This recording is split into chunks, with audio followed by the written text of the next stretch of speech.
நம்ம இப்போ என்ன பார்க்க போகிறோம்னு பார்த்தீங்கன்னா, நான் 1/4 கிலோ எறா ஆஞ்சி வச்சுருக்கிறேன். இதை வந்து சுக்கா தான் செய்ய போகிறோம்.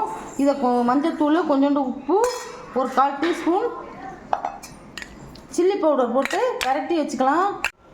இப்போது நம்ம எறாவை உப்பு, மஞ்சத்தூள், கொஞ்சோண்டு சில்லி பவுடர் போட்டு பெசரி வச்சுருக்கோம். அதுக்கு தேவையான மசாலா பார்க்கலாம். பாருங்கள், நான் 1/4 கிலோ எறாவுக்கு 50 கிராம் வர கொத்தமல்லி எடுத்து வச்சுருக்கேன்.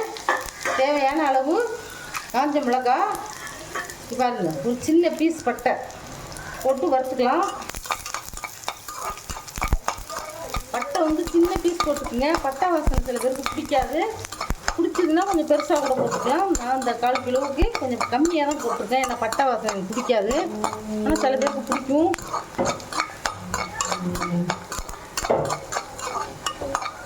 பாருங்க, மல்லி நல்ல வாசனை வந்தோடனே நம்ம எடுத்துடலாம். வாசனை வந்துட்டு இப்போ சிம்மில் வச்சு எடுத்துக்கோங்க. கருகிட்டாலும் நல்லா இருக்காது. இப்போது எண்ணெய் ஊற்றி வறுக்கணும், சும்மா வறுக்கக்கூடாது. வறுத்துட்டேன். இப்போ இதில் நான் 1/4 கிலோ எறாவுக்கு ஒரு முடி தேங்காய் திருவி வச்சுருக்கேன். அதையும் இதை போட்டு வறுத்துக்கலாம். லைட்டாக, ரொம்ப வறுக்கணும் அவசியம் இல்லை. நம்ம லைட்டாக வறுத்துட்டா போதும். தேங்காய் வந்து மீன் குழம்பு, இந்த மாதிரி எறா சுக்கா தான் நம்ம செய்ய போகிறோம். அதுக்கெல்லாம் வந்து கொஞ்சம் உள்ள முத்தின தேங்காயை போட்டாலும் சூப்பராக இருக்கும். ஏன்னா கருப்பு காயாக வாங்கிக்கிங்க. பாருங்கள், இதை வறுத்தாச்சு. இது எடுத்துடலாம்.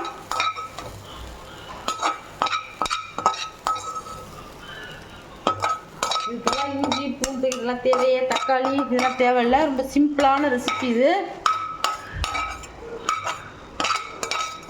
வாங்க அடுத்து என்ன செய்யலான்னு பார்க்கலாம். 3 டேபிள் ஸ்பூன் கடலை எண்ணெய் ஊற்றிருக்கேன். இதில்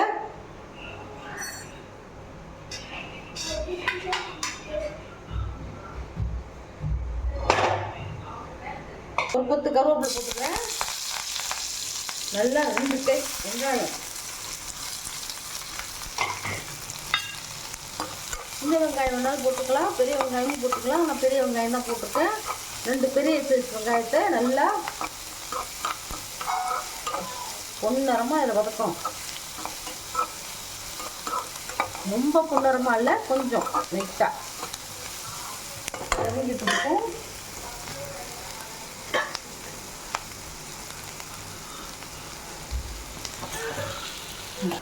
இப்போ பாருங்கள், நம்ம வறுத்து வச்சுருக்கிறத மிக்ஸி ஜாரில் போட்டு நல்லா பேஸ்ட்டாக அரைச்சிக்கலாம். இந்த சுக்கா சூப்பராக இருக்கும். சாம்பார், ரசம், தயிர் சாதம் எல்லாத்துக்கும் நல்லாயிருக்கும். எறானாலே எல்லாருக்கும் பிடிக்கும். எறா குக்கு பண்ணாலே அருமையாக இருக்கும். குழம்பு வச்சாலும் நல்லாயிருக்கும். இப்போ அரைச்சிட்டு வந்து உங்களுக்கு காட்டுறேன். அடுத்து பார்க்கலாம். இப்போ பாருங்கள், வெங்காயம் இந்த பதம் வருதுன்னா போதும். இப்போது அடுப்பை சிம்மில் போட்டு நம்ம பேஸ்ட் அதில் போட்டு வதக்கலாம். வாசனையாக இருக்கும். வரம்பு எதுவுமே வந்து அரைச்சி வச்சோம்னா சூப்பராக இருக்கும். இதே அம்மியில் அரைச்சி வச்சோம்னா இன்னும் சூப்பராக இருக்கும். இப்போ இதை நல்லா வதக்கிக்கலாம். பச்சை வாசனை போட்டுக்கோங்க. ஏற்கனவே வறுத்துருக்கோம். சும்மா லைட்டாக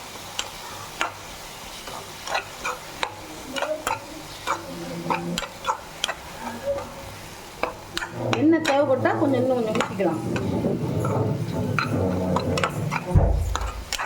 பாருங்க, நல்லா அந்த மாதிரி வதக்கிக்கணும். ரொம்ப சிம்பிளான ரெசிபி தான் இது. இதுக்கு தக்காளி, தயிர், இஞ்சி, பூண்டு பேஸ்ட் எதுவுமே தேவையில்லை. ஏன்னா எறா வந்து சும்மா அப்படியே கொஞ்சம் மிளகாத்தூள், உப்பு போட்டு கரெக்ட்னாலே நல்ல டேஸ்டியாக இருக்கும். பசங்கள்லாம் விரும்பி சாப்பிடுவாங்க. இப்போ பாருங்கள், நம்ம பேஸ்ட்டாக இருந்தது நம்ம வதக்கணும்னு இப்படி தனியாக உதிரியாக வருது பாருங்கள். இந்த ஸ்டேஜில் சிம்மில் போட்டுங்க அடுப்பை. நான் ஏற்கனவே இந்த எறாவில் மஞ்சத்தூள், உப்பு, கொஞ்சோண்டு ஒரு 1/4 டீஸ்பூன் காரப்பொடி போட்டு பெசரி வச்சுருக்கேன். இதை போட்டுக்கலாம். இது தண்ணி எல்லாம் தேவைப்படாது. ஏன்னா எறாவே தண்ணியை விடும். இதையும் போட்டு நல்லா வதக்கும்.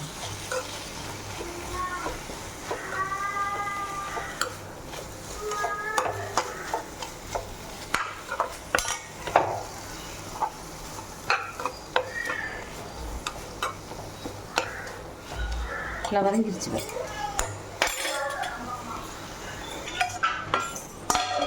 மூடி போட்டு சிம்மில் போட்டு வைக்கலாம். அடுத்து பார்க்கலாம். இப்போ பாருங்கள், இறா நல்லா வெந்துருச்சு, தண்ணியெல்லாம் வற்றி வருது. இப்போது நான் நல்லா ஊற வச்ச புளி, ஒரு நெல்லிக்காய் சைஸ், சின்ன நெல்லிக்காய் சைஸ் புளி பேஸ்ட்டோடு அப்படியே போடுறேன்.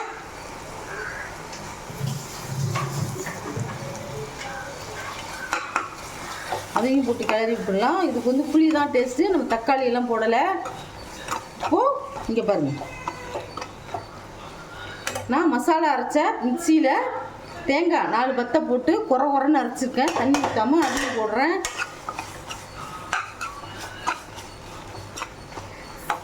அந்த ஸ்டேஜில் 1/2 டீஸ்பூன் சோம்புத்தூள்,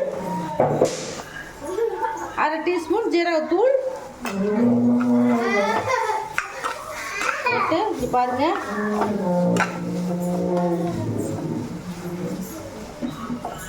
நல்லா கிளறிக்கலாம். இப்போ நான் 3 டேபிள் ஸ்பூன் எண்ணெய் ஊற்றினேன், அதுவே கரெக்டாக இருக்குது. இது பாருங்கள், சுக்கா அவ்வளோ உதிரியாக வந்துட்டு பாருங்க. பாருங்க இறா எப்படி இருக்கு பாருங்க, தொக்கு மாதிரி இல்லாமல் எப்படி இருப்பாரு. தொக்குங்கிறது வந்து சாந்து மாதிரி இருக்கும். இப்போ இது ஒரு 5 நிமிஷம் அடுப்பில் கிடக்கட்டும், அப்புறம் பார்க்கலாம். பாருங்கள், நம்ம கடைசியாக புளி பேஸ்ட்டு போட்டோம், 1/2 ஸ்பூன் சோம்புத்தூள், 1/2 ஸ்பூன் ஜீரகத்தூள் போட்டோம். இங்கே பாருங்கள் எப்படி உதிரியாக இருக்குது பாருங்கள். தொக்கு ரெடியாக, சுக்கா ரெடி ஆகிடுச்சு. அடுத்தது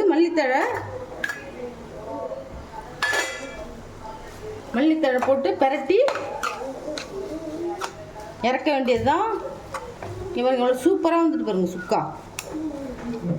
இது நல்லெண்ணெயில் செஞ்சாலும் நல்லாயிருக்கும், தேங்காய் எண்ணெயில் செஞ்சாலும் நல்லாயிருக்கும். இப்போது கடைசியாக ஒரு எண்ணெய் ஊற்ற போகிறோம்.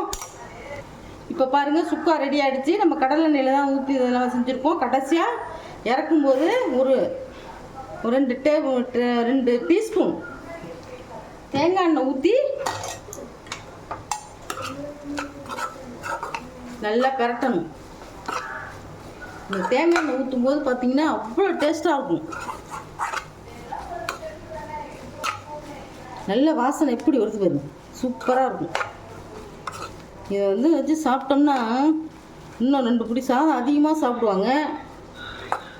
தயிர் சாதத்துக்குலாம் ரொம்ப அருமையாக இருக்கும். சாப்பிட்டுக்கலாம். இப்போ ரெடி ஆகிடுச்சு. இப்போ நான் அடுப்பு ஆஃப் பண்ணிடுறேன். இதே மாதிரி நீங்களும் செஞ்சு அசத்துங்க. இந்த ரெசிபி உங்களுக்கு பிடிச்சிருந்துன்னா எங்கள் சேனலுக்கு ஷேர் பண்ணுங்கள், லைக் பண்ணுங்கள், சப்ஸ்கிரைப் பண்ணுங்கள். அப்போ தான் நாங்கள் போடுற புது வீடியோலாம் உங்களுக்கு வந்து சேரும்.